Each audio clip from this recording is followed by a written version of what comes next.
U.S. Capitol riot.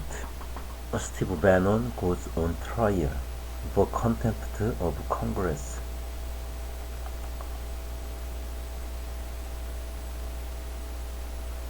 Steve Bannon, the former top advisor and campaign chief for Donald Trump, has gone on trial for refusing to cooperate with the Congressional Committee investigating the attack on the U.S. Capitol.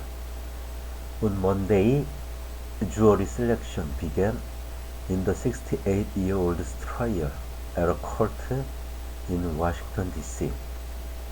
The man was billed as the brains behind Mr. Trump's 2016 presidential victory, was charged in November with 2 counts of contempt of Congress.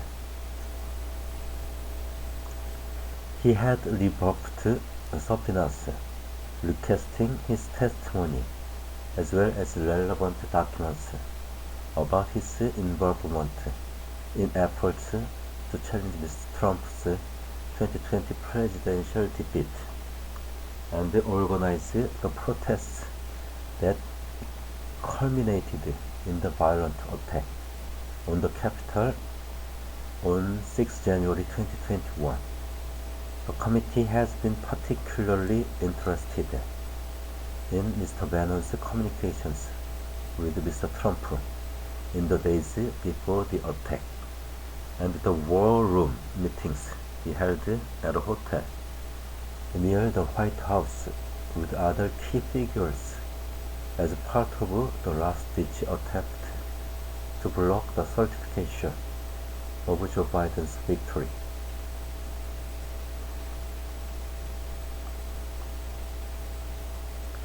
Mr. Bannon, in his popular podcast, warned on 5 January that all hell was going to break loose the following day.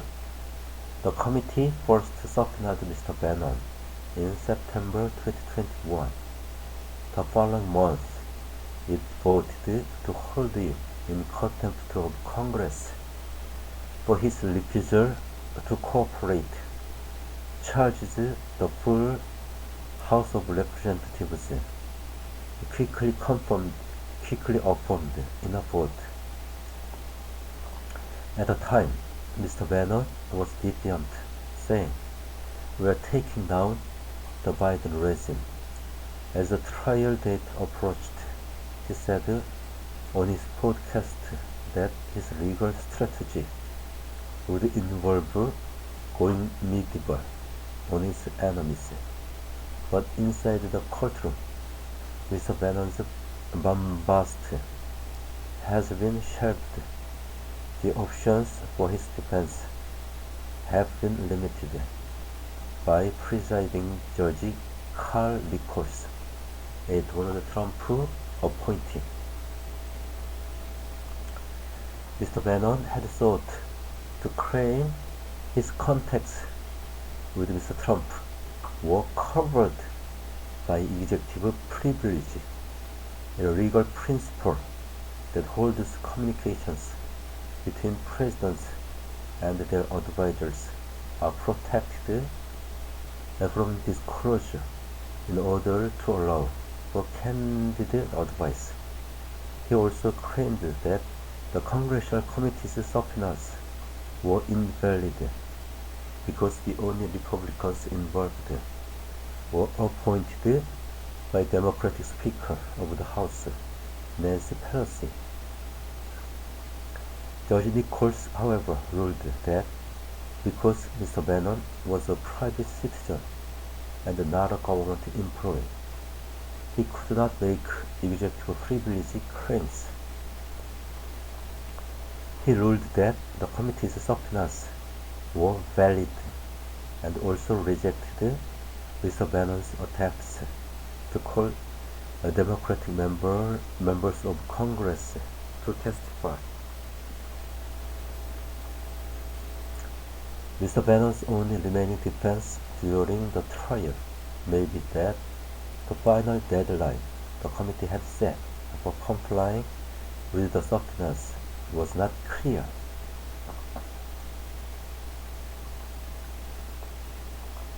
What's the point of going to trial if there are no defenses? One of Mr. Bannon's lawyers asked Mr. Nichols after his ruling. Agreed, the judge responded. Last week, Mr. Bannon expressed a willingness to testify to the investigating committee, preferably in an open hearing, after Mr. Trump released a letter waiving any executive privilege issues involved in the case. The committee and the prosecuting Justice Department lawyers have questioned the sincerity of the move, however, and said they view the effort as a last-ditch attempt to avoid trial or provide grounds for acquittal. Because of this case's limited scope, Mr. Bannon's trial should conclude in a matter of days. It's about whether he got a subpoena, whether he knew about it, and whether he showed up when he knew he was supposed to be there. Prosecuting attorney Amanda Vaughan said last week. If convicted, Mr. Bannon faces a minimum of 30 days and a maximum of 1 year in jail, and a fine ranging from $100 to $100,000 for each of the 2 contempt charges.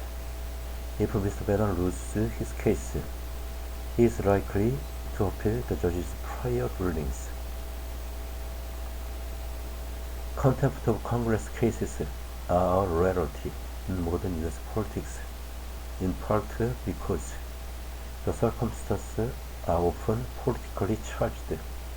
The Obama administration declined to follow up on contempt citations brought against its officials by the Republican-controlled House of Representatives, as did the Republican George W. Bush administration when House Democrats took similar actions. This prosecution has been viewed as a test of the 6th January Committee's power to put teeth behind its investigation, even if a successful conviction will lead to compel the former aide to testify or provide the requested documents. Mr. Bannon is one of 4 former Trump aides to have been cited for contempt by the 6th January Committee. 1. Trade advisor Peter Navarro has been indicted. The Justice Department recently announced that it will not bring charges against the other 2, former Chief of Staff Mark Meadows and Communications Chief Dan Scavino, who Justice Department officials reportedly viewed as having more plausible executive privilege claims. This is not the first time Mr. Bannon has faced the prospect of a criminal conviction.